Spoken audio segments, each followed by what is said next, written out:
What's going on, everybody? So today Chris and I decided that we were going to team up 2 Crystal Beast decks to see what would happen. We kind of already know what would happen. But here is the duel. Here's what we played against. And like you can see, this guy opens with double Battle Fader. And right, he had the Wabaku, he had the Drain Shield. Like, this guy was all set up to defend himself. And Chris, I'm just going to open up with Topaz Tiger and a Crystal Horde face down. And that's actually player 2 sitting across from me right now. Player 1, here's player 1. So player 1, he's playing this Dark Magician deck. He's got the Dark Magician. He's got the 1,000 Knives. He's got that Dark Magic attack. And he's going to actually try and pull this out on me. So he's going to go Prisma. I'm going to activate Prisma's effect. And using Prisma's effect, he is going to reveal a Dark Magician fusion. It doesn't matter. And he's going to send Dark Magician to the graveyard to let Prisma become Dark Magician.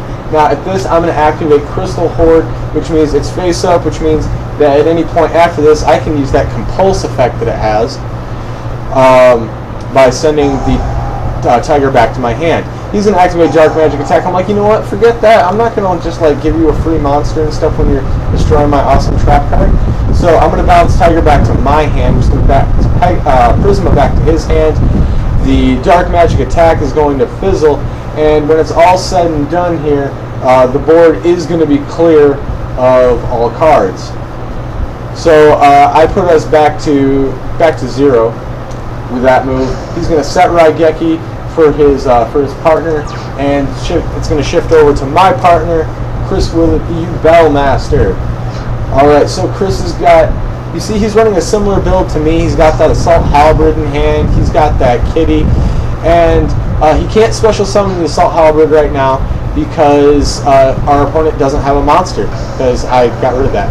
So he's going to go ahead and summon Amethyst Cat with a Crystal Horde face down, which is basically a mirror of my move, because it's just such a strong opening play. Like, seriously, Crystal Horde is so good. Like, why can't we just have that in the TCG?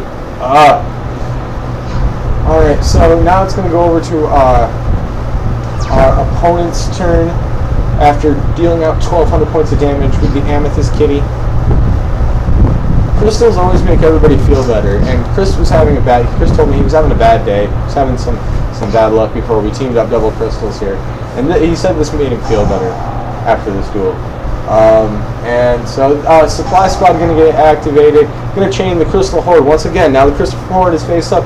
We can chain it with a Compulse effect if we so desire. The other effect of Crystal Horde is if Crystal Horde is face up, if a Crystal Beast is destroyed while it's face up, you can, once per turn, special summon a Crystal Beast monster from your deck. This can net you so much advantage because the Crystal Beasts go to your back row, and you can still activate Crystal Horde. So good. So I draw into the Crystal Defender. Crystal Defender, one half of the Pendulum. So that's super exciting, just because just the opportunity possibly to Pendulum summon. I'm going to go into my Crystal Beast Topaz Tiger, and we're going to try and dish out some damage. We're going to do 1,200 points with the Amethyst Cat, but then when we swing with the Topaz Tiger, turns out he has a response for that. He's going to play Draining Shield. Draining Shield going to allow him to negate that attack, and he's going to gain life points equal to the target's attack. So he's going to gain 1,600, puts them back up to 52. We're still sitting pretty at 16,000. 0 damage so far.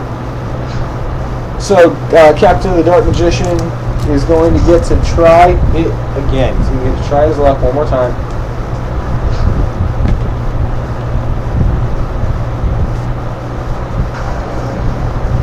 Going to drop out that Alexandrite Dragon. 2,000 big attack points. What's he going to go after? He's going to take out the Tiger. That's okay. That's okay. We got plans. We got plans. So Crystal Horde activates because the tiger was destroyed, which means Pegasus going to make his way into play. Pegasus' effect, whoops, sorry about that, guys. Pegasus' effect going to activate, and this is going to let me bring a Crystal Beast from our deck to the back row. I'm going to get another Pegasus, so now I get 2 of our 6 Pegasi in play, which just makes this so broken, honestly.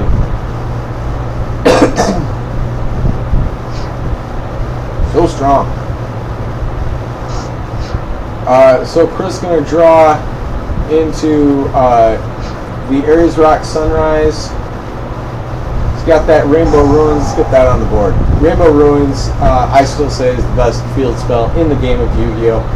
So Rainbow Ruins getting activated.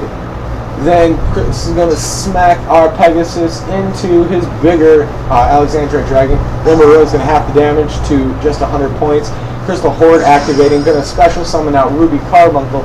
Ruby's effect going to activate, and just like that, we're going to special summon back up Crystal Beast Sapphire Pegasus, Crystal Beast Sapphire Pegasus, and the Crystal Beast Topaz Tiger. Now, 2 Crystal Beast Sapphire Pegasus effects going to activate. Going to stack that back row.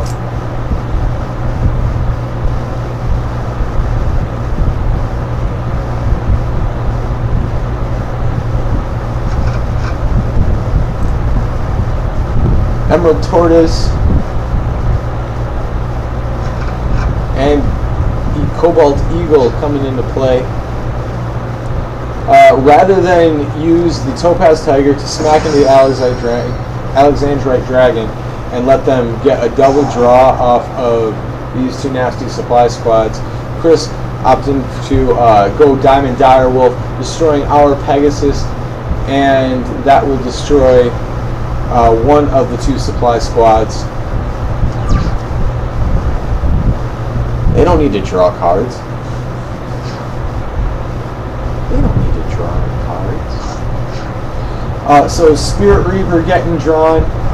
And I'm just going to give you guys a little spoiler. This is going to be their last turn. Because we don't care what they do. We don't care what they do at all. Because we've got Rainbow Ruins. We've got Crystals in the back row. We've got Monsters for days.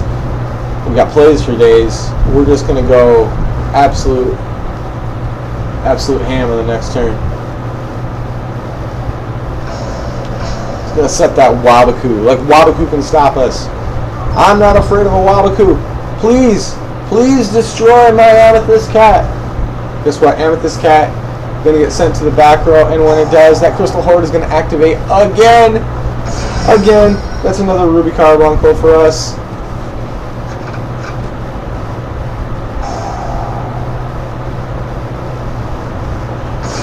Oh, welcome back to the play, Pegasus.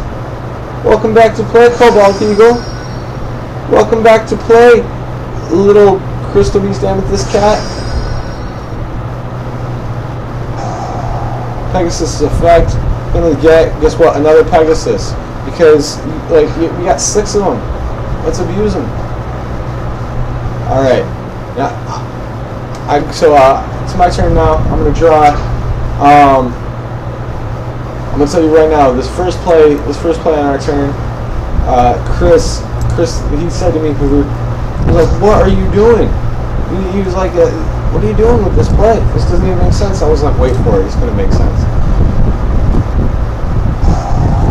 So we're gonna go Cobalt Eagle effect, targeting the Ruby Carbuncle. He's gonna send Ruby back to the deck. This puts a Ruby back in the deck, which is the important part of this. Now I'm gonna use the Diamond Direwolf effect. I'm gonna target Sapphire Pegasus and the other supply squad. By the way, they never drew a single card off supply squad. Horde gonna special summon out Pegasus. Gonna use Pegasus effect. That's gonna get us another card to the back row. Guess which one we're getting? That's right, we got 4 Pegasus on the field. Yu-Gi-Ohs. Alright, sacking off that Amethyst Cat now. We're going to target the face down. The face down is a Wabaku. I'm like, no, you don't understand. I'm doing damage to you this turn. Gonna activate Rainbow Ruins and change the Wabaku Sacrifice off the Amethyst Cat, because I really wasn't trying to get him back to my hand. I was just trying to get the Crystal Horror out of the back row. Rainbow Ruins negating Wabaku. We're gonna come for you this turn. We're coming for you hard and strong. Like a cup of coffee. Alright. Crystal Beacon getting activated. Guess what we're getting? Another Ruby Carbuncle. Wait, this is getting silly now. Ruby Carbuncle's effect gonna bring up, that's right, Crystal Beast Sapphire Pegasus. Pegasus gonna get his effect. You already know what's gonna happen here. This can't be good for them. This can't be good for them. You're gonna get Amber Mammoth if you've been paying attention. That is all 7 Crystal Beasts in effect. Gonna activate Lightning Chidori. Lightning Chidori's effect automatically activating. Gonna spin that face down card. Gonna use his effect. That's gonna get the monster off the board. Now all you're left with is those 2 Battle Faders in hand, buddy. I hope they can do you some good. Gonna activate Rainbow Ruins effect. That's gonna let me draw a card. Setting 1 card face down to Crystal Beacon from my boy Chris. Now gonna overlay the 2 Ruby Carbuncles into number 17 Leviathan Dragon. Leviathan Dragon activating his effect for an extra 500 attack points. Going battle phase. At that point they were like, no, you can't. We quit. We're done. We're done. We can't handle it anymore. This really, like, I mean, we had a good field. I'm not gonna lie, but I don't think it was a field you needed to rage quit to when you had 15,200 life points before damage. You were gonna get hit with, let's see, that's 25 and 2,000. That's 45. 74. 8,200 points of damage. If I'm doing my math right. I believe it's 82. 8,200 points of damage. So it would have been a little bit over half. They would have been left with 7,000 life points. Would have been plenty to try and mount a comeback. They had the Battle Faders too. They could have negated this whole attack with the Battle Fader and gone into the next turn. Chris would have been set up with 4 in the back row and the face down Crystal Beacon, because he still had Crystalus in his deck to go to. But that's it. That's the replay. I hope you guys enjoyed it. We'll talk to you later.